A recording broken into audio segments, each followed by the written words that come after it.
பீகார் வெற்றி தமிழக பாஜகவினருக்கு ஒரு உற்சாகத்தை கொடுத்துருக்கு அப்படின்னு சொல்றார். அடுத்தடுத்த மாநிலங்களில் நடக்கிற தேர்தலை ஒட்டி அவர் கருத்து தெரிவிச்சிருக்கிறார். அப்படிதான் தமிழக பாஜகவினருக்கு ஒரு பெரிய ஒரு உற்சாக செய்தியா இது? இல்லை, அடுத்து தேர்தல் வர பல மாநிலங்களில் இருக்கிற பாஜகவினருக்கு உற்சாகம். குறிப்பாக அஸ்ஸாம், ரொம்ப பர்டிகுலராக வெஸ்ட் பெங்கால். ஏன்னா அவர் பீகார்லேருந்து கேஞ்சஸ் வெஸ்ட் பெங்கால் நோக்கி தான் போயிட்டுருக்குன்னு அவர் சொல்லியிருக்கார் மோடி. அடுத்த வெற்றி அங்கே தான். அவங்களுக்கு வெஸ்ட் பெங்கால் தான் முக்கியமான குறி. இந்த எஸ்ஐஆர்லாம் கூட வெஸ்ட் பெங்காலை குறி வச்சு தான் அவங்க எடுத்துன்னு வராங்க. ஆக்சுவலாக தமிழ்நாடு பீகார்லாம் இன்னும் எஸ்ஐஆரில் பெரிய விஷயம்லாம் கிடையாது. ஸோ ஆனால் தமிழ்நாட்டு கூட்டணிகளுக்கு என்ன செய்தின்னா, ஸ்டாலின் சொல்கிற மாதிரி இது அனைவருக்குமான பாடம் அப்படின்னா நீங்கள் ரொம்ப ஒரு மாதிரி வெற்றி பெற்று விடுவோம் என்கிற அந்த கனவில் இருக்கக்கூடாது. அடிமட்டத்தில் இறங்கி உழைக்கணும் அப்படின்றதான் பாயிண்ட் அங்கே ஆக்சுவலாக தொண்டர்களுக்கு, திமுக தொண்டர். ஏன்னா பீகாரில் நீங்கள் வாக்சோர் யாத்திரை நடத்தின போது ராகுல் காந்திக்கும் தேஜஸ்வரிக்கும் ஏதோ ஒரு ஆதரவு இருக்கிற மாதிரியான ஒரு பெர்செப்ஷன் இருந்தது. அவங்க பிஜேபி அப்போவே முடிச்சுட்டாங்க ஆக்சுவலாக. ஸோ அதில் அடிமட்டத்தில் இறங்கி வேலை செஞ்சால் தான் நடக்கும். 90,000 பூத்தில் வேலை செய்யணும். ஆக்சுவலாக 90,000 பூத்தில் அடிமட்டத்தில் இறங்கி ஃபீல்டு ஒர்க் பண்ணுறாங்க. ஃபீல்டு ஒர்க் பண்ணியிருக்காங்க. எஸ்ஐஆரில் ஒர்க் பண்ணுறாங்க. எஸ்ஐஆரில் 60,000 வாக்குச்சாவடியில் கூட ஆர்ஜேடி காங்கிரஸ் கிடையாது. அப்போ 30,000 வாக்குச்சாவடியில் என்ன நடந்ததுன்னு உங்களுக்கு தெரியாது. எஸ்ஐஆரில் உங்களுக்கே தெரியாது. ஆர்ஜேடிக்கும் காங்கிரஸுக்குமே தெரியாது. ஸோ அதனால் அந்த பாடம் என்றது என்னென்னா, நான் நினைக்கிறேன் ஸ்டாலின் சொல்கிற பாடம் என்றது பாஜக எந்த அளவுக்கு வேணால் வெற்றிக்கான ஒரு விஷயத்தில் கீழே இறங்குவாங்க. அது ஜாதி கூட்டணி அமைக்கிறதுலேருந்து பார்த்தீங்கன்னா, பணம் டிஸ்ட்ரிபியூட் பண்ணுறதுலேருந்து, அரசாங்க திட்டங்கள் வழியாக கொடுக்குற விஷயங்கள்லேருந்து, அப்புறம் பிரதமர் போன்றவர்கள் கீழே இறங்கி அடிக்கிறதுலேருந்து, எதிர்கட்சிகள் அடிக்கிறதுலேருந்து, திமுக பீகாரிகளை தாக்குதுன்னு சொல்கிற விஷயங்கள்லாம் சொன்னார்ல, அந்த மாதிரி இப்போ ஒரிசாவில் சொன்னது, இந்த மாதிரி பல விஷயங்கள் பல இடத்துல பிரைம் மினிஸ்டர் பேசுகிறார்ல. ஸோ அதனால் ஒரு வெற்றியை நோக்கி போகும்போது பாஜக எந்த அளவுக்கு வேணால் கீழே இறங்கி அடிப்பாங்க அப்படின்ற பாயிண்ட் இருக்குல்ல, அது ஒரு பாடமாக நினச்சிருக்கலாம். ஒன்று அவர் களத்தில் வேலை செய்யணும், எல்லாரும் இறங்கி களத்தில் வேலை செய்யணும். ரெண்டாவது பாஜக வெற்றிக்காக எந்த அளவுக்கு வேணால் கீழே போகலாம், அதனால் நீங்கள் ரொம்ப ஜாக்கிரதையாக இருந்துக்கோங்க அப்படின்ற ஒரு பாயிண்ட்டு. கூட்டணிகளுக்கும் செய்தி இருக்கா? கண்டிப்பாக அதிமுகவுக்கும் செய்தி இருக்குது. நாங்களும் இப்போ வலிமையாக வந்துட்டுருக்கோம். தமிழ்நாட்டை ஏற்கனவே 11% வாங்கியிருக்கோம். எங்களுக்கான இடங்களை நாங்கள் 19 21 நீங்கள் கொடுத்த மாதிரி இப்போ கொடுக்க முடியாது, கொஞ்சம் அதிகமாக வாங்கணும்.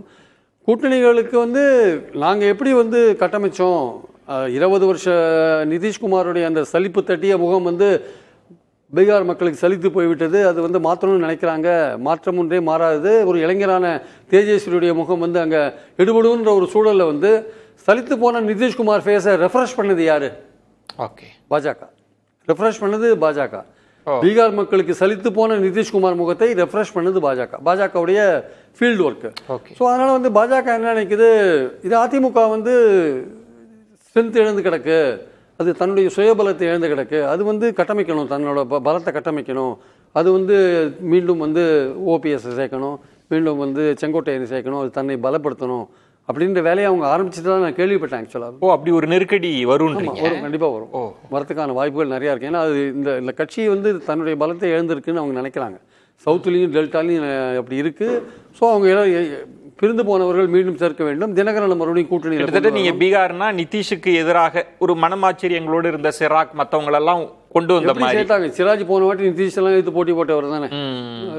மாஞ்சி எல்லாம் உள்ள கொண்டு வந்தாங்க. பல பேரை உள்ள கொண்டு வந்தாங்க. விஐபியை வெளியில் அமிச்சிட்டாங்க வச்சுக்கோங்க. பல பேரை உள்ள கொண்டு வந்தாங்க. விகாஸ் வெளியில் அமிச்சிட்டாங்க.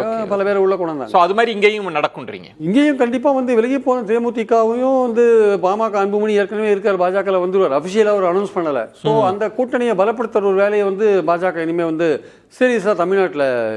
பாஜகவோட பேர வலிமை பீகார் முடிவுனால ஏறிடுச்சுன்னு சொல்ல வரீங்களா? தமிழ்நாட்டில் அதாவது தமிழ்நாட்டில் இல்லை ஒரு அழுத்தமான குரல்ல அவங்க டிக்டேட் பண்ற இடத்துக்கு நகருவாங்கன்னு சொல்றீங்க? இல்லை, இப்போ தமிழ்நாட்டில் பிஜேபி ஒரு ஆளும் பொறுப்பு ஆளுற ஒரு அந்த வாய்ப்பு கிடைக்கிற ஒரு கட்சியா அது இல்லை. ஓகே, அது ஒரு செகண்ட் லைன்ல தான் அது இருக்கு ஆக்சுவலாக. அது கூட்டணிக்கு தலைமை தாங்க அதிமுகவுக்கு ஒரு வாய்ப்பு கிடைச்சதா, அது ஆட்சியில் பங்குன்னு ஒரு அதிமுக ஒரு கொள்கை ரீதியான ஒரு நிலைப்பாடோ, அல்லது அதிமுகவுக்கு முழு மெஜாரிட்டி வராத நிலை, அல்லது வேறு எந்த கட்சியும் ஆட்சி அமைக்காத நிலை வரும்போது அந்த அமைச்சரவையில் பங்கு பெறத்துக்கான ஒரு வாய்ப்போ தான் பாஜகவுக்கு இருக்கு. அதனால பாஜக எதுலையுமே அவசரப்பட மாட்டாங்க. ஆட்சி அமைக்கிறதுல கூட கொஞ்சம் நிதானமாக போவாங்க.